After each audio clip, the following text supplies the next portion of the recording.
শত শত মানুষের ভালোবাসায় নিজ গ্রামে চিরশায়িত হলেন ফায়ার ফাইটার শামীম আহমেদ। বুধবার সকালে নেত্রকোনার কেন্দুয়ার রায়পুর পিঝহাটি গ্রামে শামীমের মরদেহ দেওয়া হয় গার্ড অব অনার। এরপর নামাজে জানাজা অনুষ্ঠিত হয়। এতে উপজেলা নির্বাহী কর্মকর্তা, ফায়ার সার্ভিসের কর্মকর্তা এবং বিভিন্ন রাজনৈতিক ও সামাজিক সংগঠনের নেতাকর্মীরা অংশ নেন। পরে স্থানীয় কবরস্থানে তার মরদেহ দাফন করা হয়। মানুষের জীবন বাঁচাইতে গিয়ে তার জীবন দিয়েছে, তার জন্য আত্মার মাগফিরাত কামনা করি। এই পরিবার একা না, আমরা যারা এলাকাবাসী প্রত্যেকেই তাদের পরিবারের সাথে থাকব।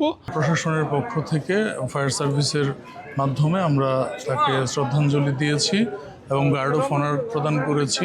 সোমবার গাজীপুরের টঙ্গীতে রাসায়নিকের গুদামে লাগা আগুন নিয়ন্ত্রণ করতে গিয়ে ফায়ার সার্ভিস কর্মী শামীম আহমেদ দগ্ধ হয়ে চিকিৎসাধীন অবস্থায় মঙ্গলবার বিকেলে মারা যান। পরে ফায়ার সার্ভিসের সদর দফতরে তার প্রথম নামাজে জানাজা অনুষ্ঠিত হয়। শামীম আহমেদ 2004 সালের 16 আগস্ট চাকরিতে যোগদান করেন। তিনি স্ত্রীসহ 3 সন্তান রেখে গেছেন।